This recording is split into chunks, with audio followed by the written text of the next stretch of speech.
Hey viewers, welcome to Hunkered Down with Seth, the self-isolation podcast. I have a great show for you today. I got a guest, a guy I've known well over a decade. He has done videos, he's done sketch, he's done stand-up. He is just an all-around tool of entertainment.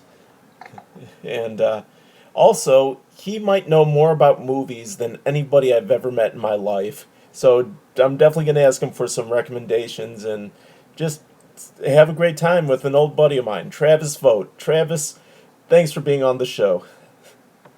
Thanks for having me. How you doing, man? Oh, I'm doing great. Before we were talking, this is only day 2 of your self isolation. Yes. We were talking about it before we started recording, but Seth has been self isolated for a couple of weeks now, Yeah, and we didn't get the official. We didn't get the. I live in Seattle, Washington, and in Washington we didn't get the official call to go on lockdown until this weekend, and then it didn't go into effect until yesterday, or maybe today. But I didn't go into work yesterday, and that was the first. So I am brand new to this self isolation thing. great. So you're a cinephile. Did I say that correctly? Yeah, yeah. Yep, I want to make sure cinephile. That's the official.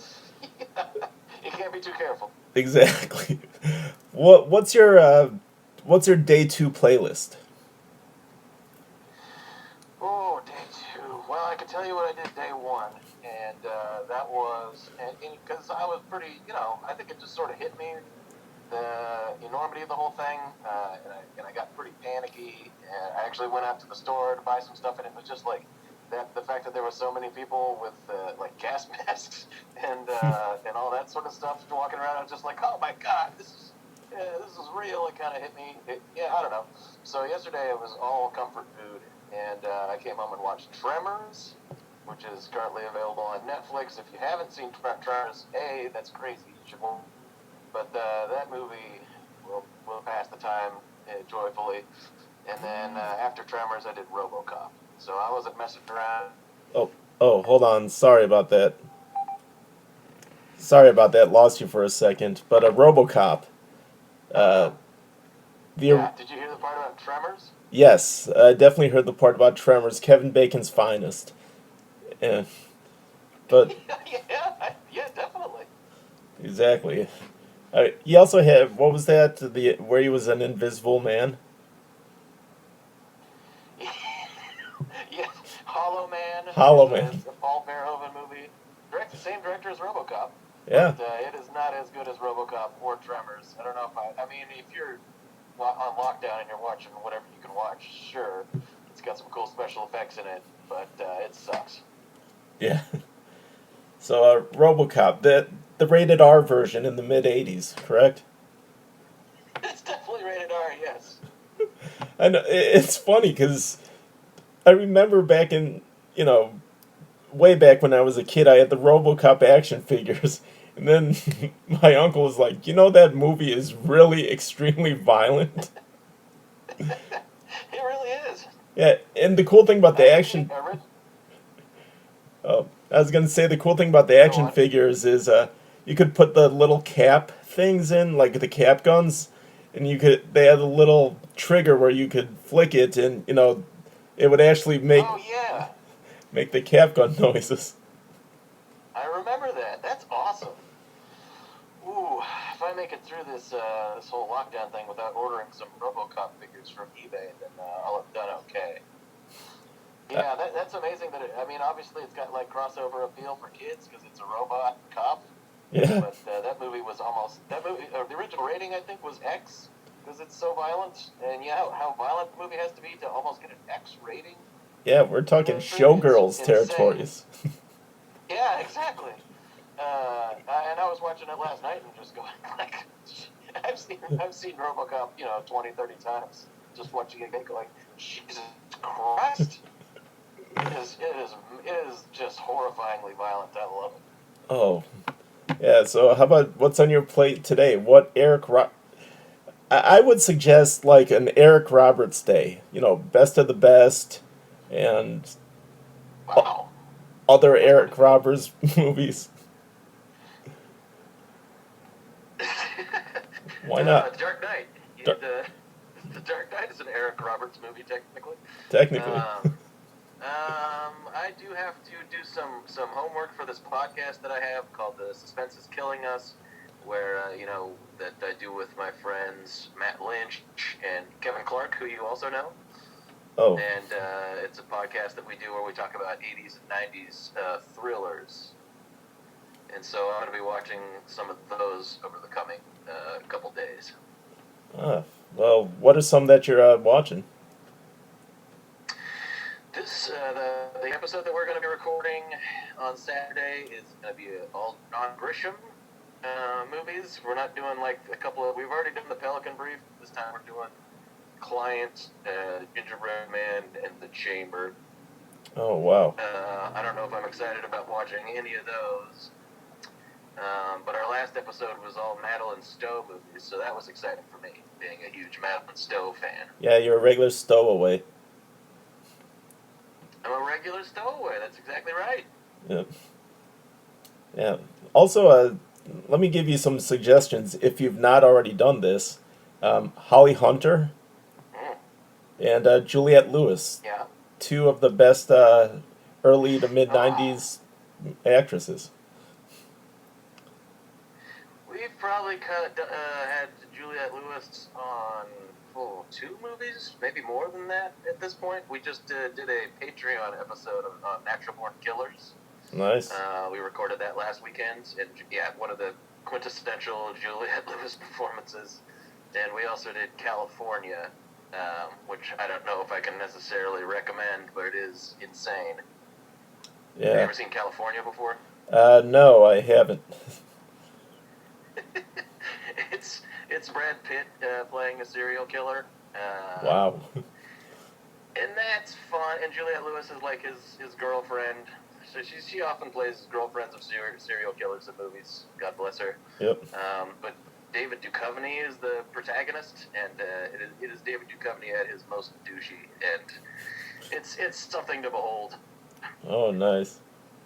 And given the current climate outside, I would suggest Last Day or End of Days. Was it or Last Days? End of Days. End of Days. Another Juliette Lewis. Arnold Schwarzenegger movie. Oh, you mean A Strange Days? Strange Days. Yes, End of Days is an Arnold Schwarzenegger movie where he does battle with the devil. But Strange Days is a sort of, I don't know if it's apocalyptic per se, but it takes place in at the time that it was released, a futuristic America, but it's at the millennium. It's at the turn of the century, and what it turned into to 2000. Juliette Lewis is in it, and Ralph Fiennes, and it is really fun. Yeah. People. Do you kind of recall what some of the subtext of it was? Yeah, it was. People had this They had this device where you would put on your head, and you could literally relive what they went through. You know, it's called getting jacked on. Yeah, I think that's right. It was. And it is used prominently by a rapist in a couple scenes that are very difficult to watch. That entire movie, it's not only is Angela Bassett in it as well, a great performance by her, but it was just, it was one of those where if you're less than sober, I would not suggest watching it. I would just, I think it's kind of good. It is directed by Catherine Bigelow, the Academy Award-winning director of Zero Dark 30 and Hurt Locker and all that. Point Break. But yes, anybody who hasn't seen Strange Days, like, huge trigger warning for that one. There's lots of rape. Tons, and I Tom Sizemore also. Trigger warning for Tom Sizemore being in it as well. Okay, all right. Well, I want to move on and talk about your other stuff. For example, your podcast, with Kevin. Kevin, by the way, you guys might as well just get welded together. You two are joined at the hip. One of the predominant comedy teams in Seattle. The videos you make, you know. But let's start with the podcast and move from there. What's the theme and what's the DL on it? It's called The Suspense is Killing Us. It's me and Kevin and Matt Lynch, who's a friend of ours. Those two still work at Scarecrow Video. I haven't worked there for a few years, but we've known each other for a really long time, and we talk about thrillers from the 80s and 90s that basically movies that don't get made anymore because TV is doing this job, but because there's just no reason to make movies like this. I'm talking about Ashley Judd movies. We rate movies on a scale of 1 to 5 Judds. That's kind of our rating system. And also 1 to 5 Douglases based on Michael Douglas. And that is the rating of how sleazy or gross one of these movies are. Because a lot of these movies are like erotic thrillers and whatnot. And so some examples of movies that got 5 Douglases are Basic Instinct, of course, and which actually does have Michael Douglas in it, and Body of Evidence, the Madonna movie, which we had to watch. Oh, yeah. There's a lot of. And I was gonna say there's a lot of forgotten Madonna movies back in the day. Yeah, all of them, I think. Yeah. Except for A League of Their Own. We've just watched the one Madonna movie so far. I don't know if I can recommend it, but it is pretty smutty.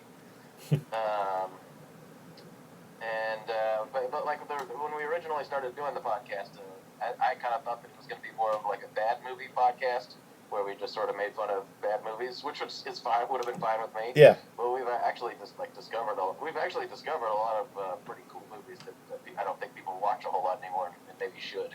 Oh. So it's not entirely us shitting on movies, although some episodes have better movies than others. Yeah. What would be an example of a movie with 5 Judds? Now, is 5 Judds bad or good? 5 Judds is good. Good. It's like the best you can do. We gave 5 Judds, of course, the Blowout. We have a whole episode about Brian De Palma. We gave 5 Judds. We all gave 5 Judds to Basic Instinct. It's quite something if you haven't seen Basic Instinct before. Now's the time to do it. There's a couple ones that we discovered that I don't feel like a whole lot of people have seen are New Kids, which is basically a horror movie, essentially, from the 80s. It has James Spader in it. And Lori Loughlin, the lady from Full House who got arrested. You remember her? Oh, I think she's and in Becky. jail now. Yeah. What's that? Yes, exactly. And there are these kids who were trained.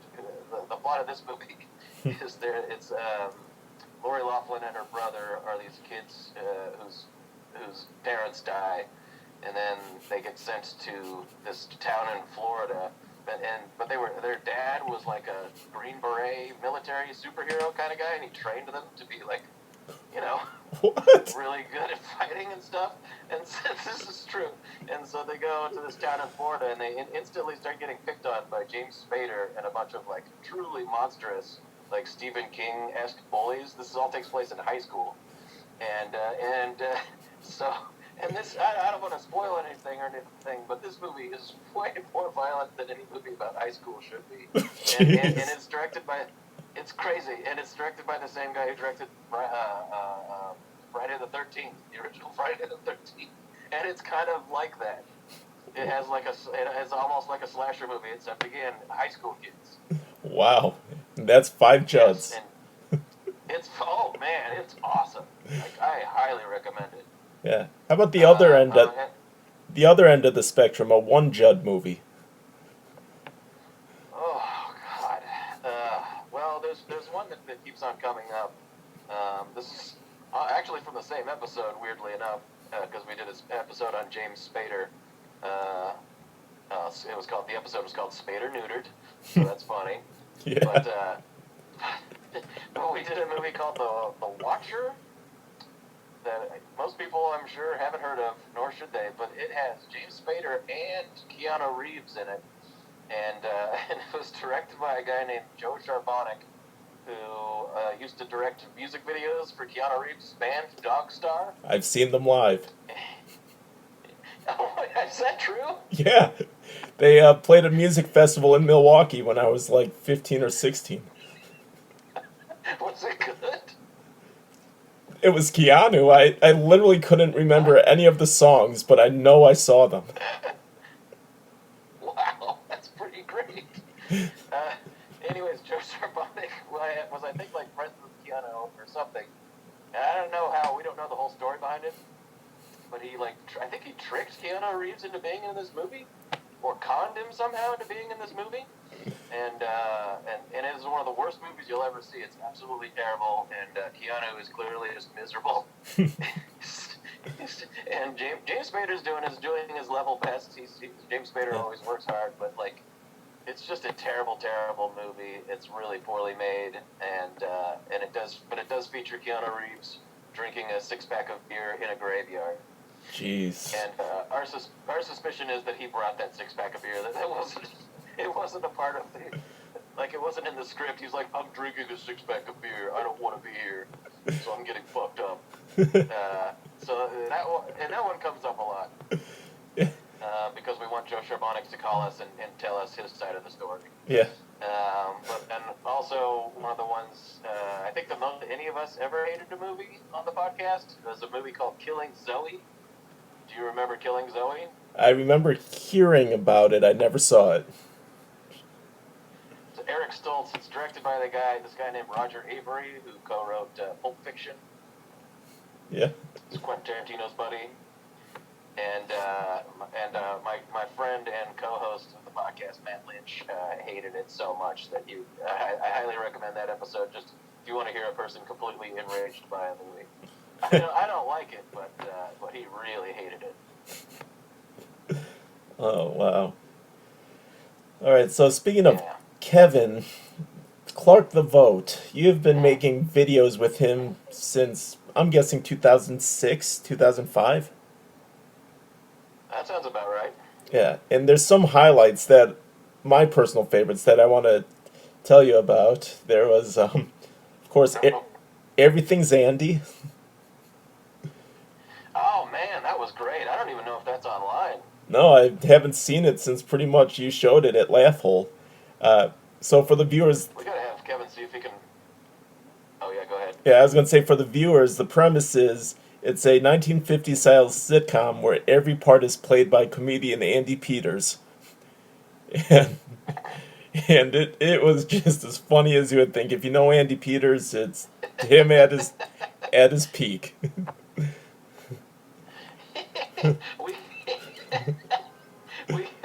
I just vividly remember shooting that. Yeah, Andy Peters is like a clock. He's like every character in it, but then later on he's like inanimate objects too. At one point he's a toaster, and then the toast pops up out of him, and he goes, "Toast, bitch!" And I thought that was funny. But like he would play all these different characters, and we kept on going like, "Scream more and scream more," and he'd be like, "You guys just think is that what you think of me? That I just scream all the time?" Yeah. It's what we like. It's what we want to see. I gotta see if Kevin could find that on his hard drive. That's a classic. Yeah. Another one that I know you could find on YouTube is Communism and You, which... Oh, wow, a deep cut. And this one has probably my favorite line of any of your videos, where you're describing the different enemies of communism. And when you mention unwhitables, I lost it. Unwhitables. Yeah, that actually had one of my favorite because I wrote that one, and that had one of my favorite pieces of writing that I ever did, because it's like a anti-communist, it's like a parody of anti-communist propaganda educational videos. Yeah. And the narrator's like showing this guy Johnny like what it would be like if you don't like living in America. Well, here's what it's like to live in the whole communist Russia. And he gives him like this bowl, and he like, if you don't now eat this bowl of strews and meningitis. And I was very proud of that. Yes. You would wake up... That has a lot of funny gags in Yet you'd wake up to your wife, a hammer. Sorry, sorry, I'm laughing at my. I just hadn't thought about that one in a while. Yeah. That's good stuff. Everyone should check it out. Oh, for I don't know. sure. If you want to watch, I mean, this is old shit. Like, a lot of these videos came from this is like the advent of YouTube, so they're Yeah. not gonna look particularly good. And there's also one that I don't remember, but I mean, I vaguely remember. It was about it's called Justice, about a British female detective. Color of Justice. It's Color of Justice, starring our friend Jackie Yeah, Furback. Jackie Furback was the. Yeah. That one, I think that's online. Yeah, that's a good one too, and it's just everyone doing grotesque. It's like a parody of British mystery shows. I think essentially Ryan Suspect, but Yep. it's all just an excuse for everyone to do horrible English accents and like say stupid English words and stuff. Yeah. And of course, there was the line that That's a classic. where someone said she couldn't solve the case because she didn't have a penis. Yeah, everyone's very sexist against Clarissa Badgington Bonds. I think Yeah. certainly. Yeah, because it's like her. This is just a preview for the show. It's like 5 minutes long. But Yeah. it's like she struggles being a lady police officer in a sexist world, and she has a kid, and she's a single mother, and then I think someone kidnaps her boy, her little Juzzwuzzle or whatever we call it. And then we like at a certain point are just making up like fake British words and stuff like that. It's pretty nuts. Yeah. And then let's talk about your full length feature, Steel of Fire Warriors Oh boy, 2010 AD. that's right. Yeah. That came out I think in 2008, and it was a parody of. It was when we were doing a show called The Entertainment Show, and we would do like a short video for each show. And for some reason, we did this one and decided to stretch it out for 7 episodes. So it's basically a full length film, and we did stitch it together as a full length film afterwards. But we shot that over the course of 7 months, mostly in like parks in Seattle. And you're in it at some point. Yep, I play a bodyguard in the cantina scene. Even though I'm wearing a freaking mask, no one can see my face, but yeah. You share a scene opposite Reggie Watts. The great Reggie Watts. Yeah, That's right. Definitely, I remember it. And I almost got in trouble. I almost got kicked off the shoot because you guys had like a little crossbow, and I thought it was just a prop crossbow, but it was like a legit mini crossbow, and I put a pen in there and I cocked it back, and Kevin was like, "Seth, put that down," and I was like, "Oh shit." Jesus Christ. I didn't remember that. Yeah, like some of those weapons were real for sure. Yeah, I was like, "Oh my god, you could." We don't have a budget for fake weapons. Yeah. I was like, I could kill somebody with this. I'm putting it down. Man, that would have been something if you killed somebody during that shoot and Reggie Watts saw it. Man, that would have been embarrassing. The best part, though, would be like at the end, it would have been like, in memory of Mark Allender. You know, just. Now, the best part would be that the cops would have to show up and we'd all be like at this bar dressed like post-apocalypse people. They'd just be like, "What?" And then someone got shot with a pen. Like that would have been the best day of those cops' life. Yeah, that would. They'd be telling that story forever. Yeah, that's a story where like they'd be at a bar and they'd be like, "Buy me a drink. I got a crazy story for you." But that didn't happen, thank God. No. So, Steel of Fire Warriors, what I like about it is if you look on Solomon Giorgio's like IMDb page, that's prominently there. That's, a legit. Yeah. It's one of those things where you look him up, it's like Solomon Giorgio, as seen in Steel of Fire Warriors 2010 AD, and like SpongeBob or something that he Yeah. did. Yeah, there's legit famous people in Steel of Fire Warriors. It's pretty cool. Uh, and I think it still holds up today. I mean, like there's some language that we wouldn't use if we were making it today, but you know, what are you gonna do? Yeah. Things change. It works pretty well as a full-length movie. Danielle Radford's also in it. Andy Haynes. Derek Who Sheen, else? I don't think Dan Carroll. Derek Sheen. Oh wait, are Derek we Sheen talking plays about a the big robot. guys? Are we talking about like legit famous people? Because I was just naming off I our was naming the friends. legit famous people, but we could cover all of them. Yeah. You El know, Derek Sheen Sanchez. plays a El Sanchez is in there. God, Haynes. Did I say Haynes already? Yep. A whole bunch of people. I have a copy of that. I gotta put that's a thing that I'm gonna be watching while I'm in lockdown because I probably haven't seen that in 5 years. Yeah. And the main antagonist is our friend Owen Straw. Oh yes, as Lord Gilgazorg, fantastic. The great, his You best know, performance. this is kind of weird. I would say it's up there because there's like a short comedy short, like basically Die Hard parody that we did called Born to Die. This was, I can't remember if this was before or after Steel of Fire Warriors, but Owen Straw plays the bad guy in it, and he did a voice that I don't know where the hell he got it from. This is before Dark Knight Rises came out, and it is exactly the voice that Tom Hardy does as Bane in Dark Knight Rises. Good 3 or 4 years before that movie came out. So I don't know. I'm just thinking. I don't know if Tom Hardy like saw this and ripped it off.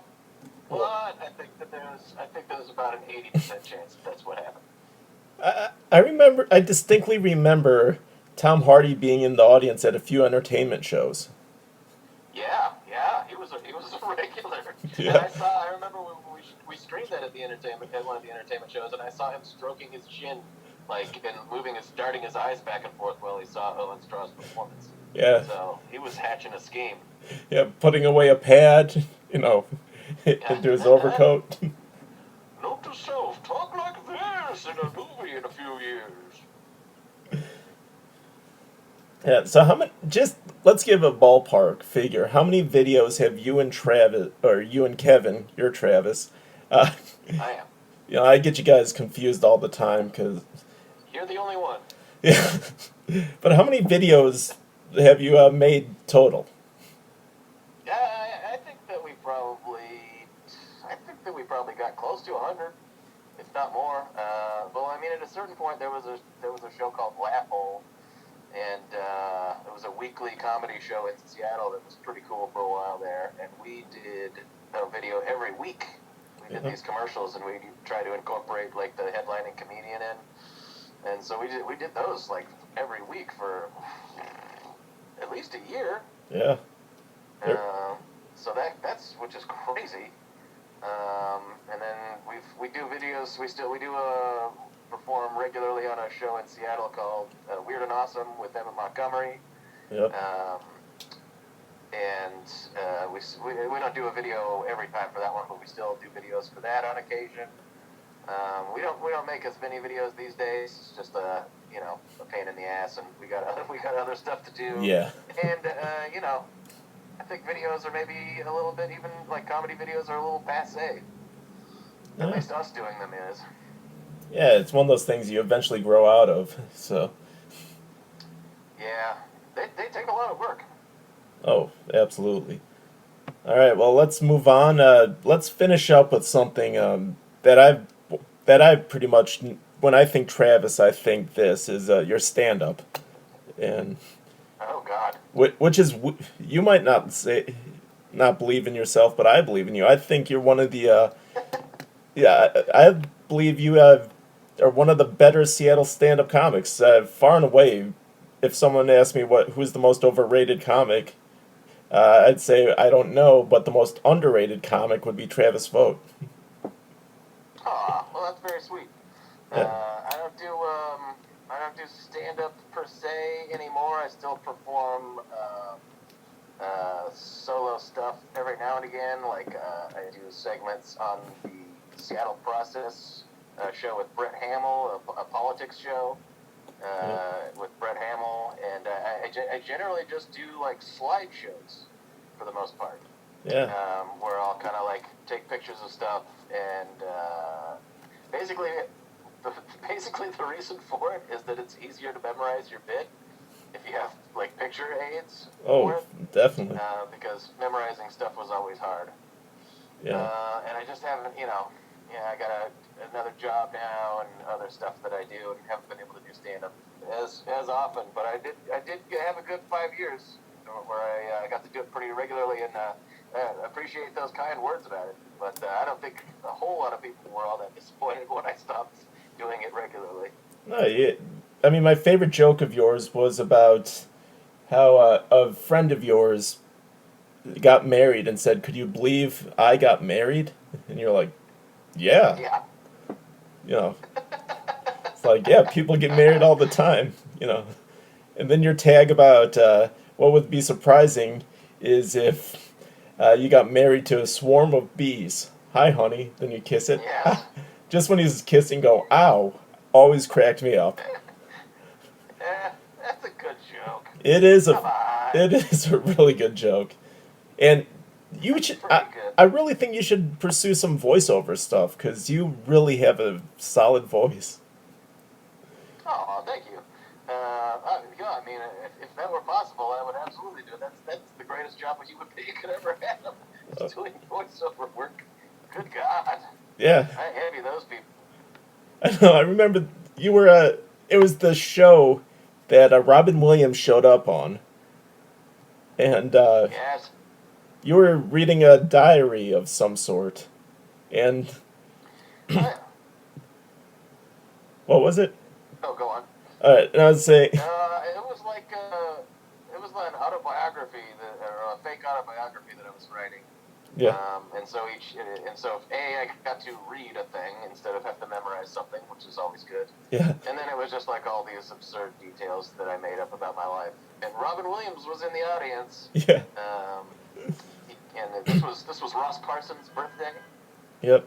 Ross Parsons was I think he lives in is he in New York now or is He's he a in New LA? York guy.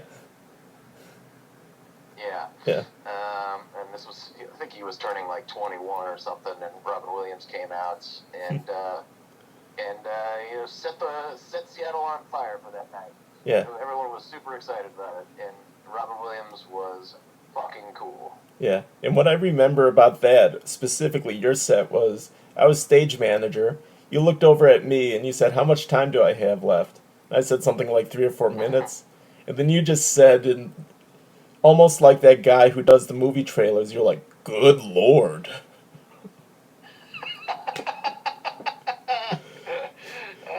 Good stuff. Yeah, and it hit me right there. I'm like, you should be, doing movie trailers and like, because you just got the cinematic voice.